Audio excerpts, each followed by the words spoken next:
नमस्कार दोस्तों, very good morning. स्वागत है आप सबका। चलिए ध्यान दीजिएगा। आज का ये सेशन है दोस्तों, इसको कंप्लीट देखना है और है ना, अपने दोस्तों तक अधिक से अधिक शेयर कीजिएगा। चलिए आज का ये पहला प्रश्न देखिएगा। देखिए, राज्य सरकार द्वारा साल बीज ए ग्रेड कितने रुपए प्रति किलो की दर से खरीदी की जा रही है? इम्पोर्टेंट प्रश्न है ये, ध्यान दीजिएगा ऑप्शन को। और इसका जो सही आंसर है दोस्तों, करेक्ट आंसर ऑप्शन नंबर ई है, 20 रुपये प्रति किलो। ओके, ऐड कीजिएगा। देखते हैं डिटेल से इसके संबंध में। याद रखिएगा दोस्तों कि राज्य के जो है बस्तर जिला के अंतर्गत बस्तर के जो है घोटिया हो गया है ना, घोटिया, सुधापाल, मुंडावाल, केशरपाल और बकावंड ब्लॉक के दोस्तों करपावंड, संतोष, जगदलपुर ब्लॉक के जो है माचकोट है ना, माचकोट, कुरंदी और नानगुर क्षेत्र में दोस्तों सबसे अधिक जो है साल बीज का संग्रहण होता है। और याद रखिएगा कि राज्य सरकार द्वारा दोस्तों साल बीज जो है ए ग्रेड 20 रुपये प्रति किलो की दर से, और आपका देखिए बी ग्रेड जो है 18 रुपये प्रति किलो की दर से दोस्तों खरीदी की जा रही है। ओके, ऐड कीजिएगा। याद रखिएगा दोस्तों कि साल बीज की जो है खरीदी लघु वनोपज समितियों में किया जा रहा है। ओके, तो ये याद रखना है, रेट को याद रखना है, कितना रुपए प्रति किलो। ओके, चलिए अगला प्रश्न देखिएगा दोस्तों, ये है। देखिए, खड़िया जनजाति के लोग राज्य के किस जिले में निवास करते हैं? तो वेरी वेरी इंपॉर्टेंट प्रश्न, ध्यान दीजिएगा दोस्तों ऑप्शन को। और करेक्ट आंसर है दोस्तों ऑप्शन नंबर कौन सा, ए सही है, जसपुर। ओके, ऐड कीजिएगा। देखते हैं डिटेल से इसके बारे में। तो याद रखिएगा दोस्तों कि खड़िया जनजाति के लोग राज्य में जो है रायगढ़, फरसाबहार, जसपुर और महासमुंद जिले में निवास करते हैं। याद रखिएगा, ये फरसाबहार दोस्तों जसपुर जिला के अंतर्गत आता है। और है ना, कौन कौन सा जिला संकेंद्रण है, ठीक है, इस जनजाति के संकेंद्रण कौन कौन से जिलों में है, याद रखिएगा। ओके, और इस जाति के लोग दोस्तों घने जंगलों एवं नदियों की जो है घाटी के समतल भूभाग में रहना पसंद करते हैं। ऐड कीजिएगा। याद रखिएगा दोस्तों कि इस जनजाति के लोग मिट्टी खुदाई की कला में दक्ष होने के साथ शिकार करने, बिल के अंदर रहने वाले प्राणियों का जो है शिकार करने भी ये माहिर होते हैं। याद रखिएगा।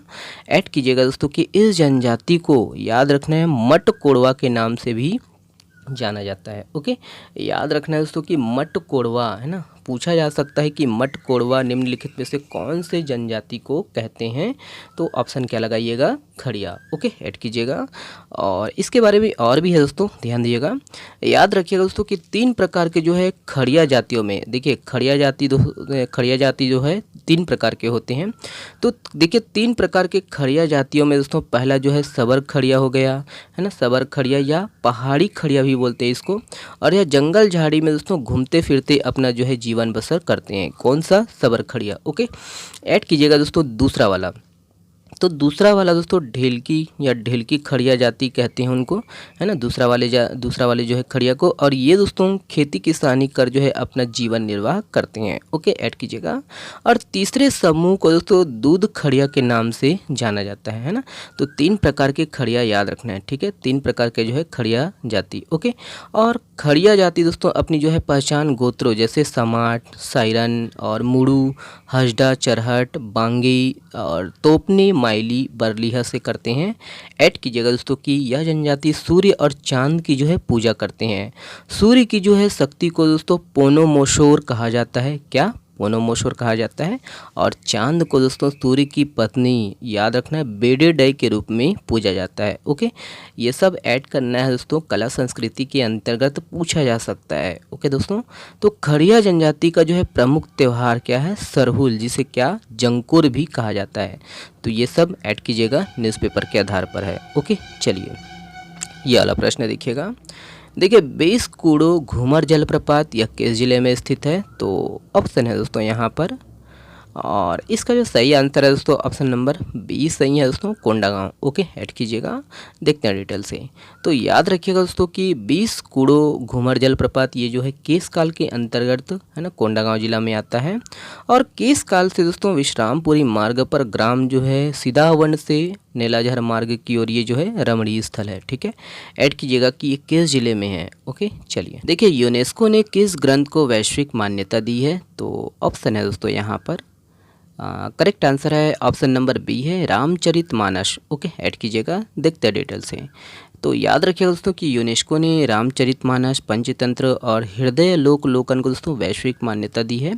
और इन साहित्यिक रचनाओं को दोस्तों memory of the world Asia Pacific regional register में शामिल किया है। और रीजनल रजिस्टर में दोस्तों शामिल दस्तावेजों को विश्व स्तर पर पहचान बनाने में मदद मिलती है। साथ ही दोस्तों एक देश की जो है संस्कृति दुनिया के जो है कई देशों तक पहुंचती है। ठीक है, नेक्स्ट प्रश्न देखते हैं, ये है, देखिए सुनील छेत्री किस खेल से जुड़े हुए हैं? तो ऑप्शन है दोस्तों यहाँ पर करेक्ट आंसर है ऑप्शन नंबर बी सही है, फुटबॉल। ओके, ऐड कीजिएगा। तो याद रखिएगा दोस्तों कि है ना, देखिए ये दुनिया के जो है तीसरे नंबर का जो है फुटबॉलर है, सबसे तेज फुटबॉलर है तीसरे नंबर का। तो भारतीय फुटबॉल के जो है दिग्गज खिलाड़ी दोस्तों सुनील छेत्री ने राष्ट्रीय टीम के साथ दोस्तों विशिष्ट करियर के बाद संन्यास लेने की घोषणा की है। और सुनील छेत्री दोस्तों भारतीय राष्ट्रीय फुटबॉल टीम के जो है मौजूदा कप्तान हैं, जिन्होंने 12 जून 2005 को दोस्तों पाकिस्तान के खिलाफ अपना जो है पहला मैच खेला था। ओके, ऐड कीजिएगा ये सब। ओके, देखिए फेडरेशन कप 2024 कहाँ हो रहा है? तो ऑप्शन है दोस्तों यहाँ पर, और इसका जो सही आंसर है, correct answer option number A है, भुवनेश्वर। ओके, ऐड कीजिएगा। तो याद रखिएगा दोस्तों कि हाल ही में जो है भारतीय star javelin thrower Neeraj Chopra ji दोस्तों ओडिशा के जो है भुवनेश्वर के कलिंगा स्टेडियम में फेडरेशन कप 2024 एथलेटिक्स मीट में चल रहे फेडरेशन कप के जो है जेवलिन थ्रो भाला फेंक इवेंट में गोल्ड जीता है। ठीक है, देखिए केस जिला के पाली के चैतुरगढ़ के जंगल में दुर्लभ प्रजाति के हील गीको छिपकली मिली है। तो ये किस जिले में है दोस्तों, है ना, ऑप्शन है यहाँ पर। और इसका जो सही आंसर है, करेक्ट आंसर है दोस्तों ऑप्शन नंबर कौन सा, बी सही है दोस्तों। याद रखना ये कोरबा में है। ओके, ऐड कीजिएगा, कोरबा में है। देखिए हाल ही में चर्चित बीज यात्रा, ठीक है, बीज यात्रा है, यात्रा नहीं है, न्यूज़पेपर में यात्रा दिया था वो यात्रा है। ठीक है, तो बीज यात्रा पर्व किस जिले में मनाया जा रहा है? तो बीज यात्रा पर्व, ध्यान दीजिएगा दोस्तों ऑप्शन को। और इसका जो सही आंसर है दोस्तों, करेक्ट आंसर है ऑप्शन नंबर ए सही आंसर है दोस्तों, बीजापुर। ओके, ऐड कीजिएगा। देखिए छत्तीसगढ़ में एकमात्र मंदिर कहाँ है जहाँ राम लक्ष्मण की मूंछों वाली मूर्तियाँ स्थापित है? तो मूंछों वाली मूर्तियाँ, ध्यान दीजिएगा दोस्तों ऑप्शन को। और इसका जो सही आंसर है दोस्तों ऑप्शन नंबर कौन सा है? तो ऑप्शन नंबर आपका डी सही है दोस्तों, ये कवर्धा में है। ओके, देखिए इंपॉर्टेंट प्रश्न है ये।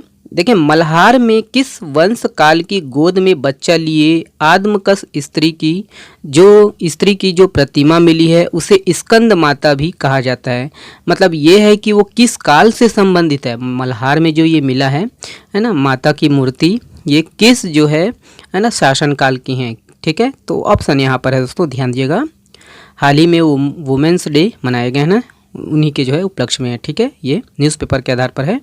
और इसका जो सही आंसर है दोस्तों ऑप्शन नंबर कौन सा है? तो ऑप्शन नंबर आपका ए सही आंसर है दोस्तों, याद रखना है, सोमवंश। ओके, ये वाला प्रश्न देखिए किसे लंदन में ना ग्लोबल बिजनेस कॉन्क्लेव 2024 में विशिष्ट ग्लोबल पावर लीडर 2024 की उपाधि से पुरस्कृत किया गया है? ध्यान दीजिएगा, ऑप्शन है यहाँ पर, ध्यान दीजिए ऑप्शन को। और इसका जो सही आंसर है दोस्तों ऑप्शन नंबर देखिए बी सही है, गिरीश मलयाली। ओके, गिरीश मलयाली। ओके, देखिए भारत का सबसे बड़ा बहुभाषी और किफ़ायती स्वदेशी जनरेटिव कृत्रिम बुद्धिमत्ता जेन, याद रखना, जेन एआई मंच का नाम क्या है? तो ऑप्शन है दोस्तों यहाँ पर। और इसका जो सही आंसर है दोस्तों ऑप्शन नंबर देखिए ए सही है, हनुमान। ओके, हनुमान जी। देखिए ग्वादर पोर्ट किस देश में स्थित है? तो ये इंपॉर्टेंट प्रश्न है, खासकर आने वाले एग्जाम के दृष्टिकोण से। तो ग्वादर पोर्ट पूछा गया है ना, तो ऑप्शन यहाँ पर है। और इसका जो सही आंसर है दोस्तों ऑप्शन नंबर कौन सा, सी सही है, ये पाकिस्तान में है। ओके, और अंत में दोस्तों ये वाला प्रश्न आप लोगों के लिए है, ऑपरेशन सूर्य शक्ति क्या है? तो इसका जवाब दोस्तों आप लोग को देना है कमेंट्स बॉक्स में। चलिए बहुत बहुत धन्यवाद, शुक्रिया, स्वस्थ रहिए, मस्त रहिए और हाँ पढ़ते रहिए। और PDF में डाल दिया हूँ, डाउनलोड कर लीजिएगा शाम तक। ठीक है, चलिए शुक्रिया।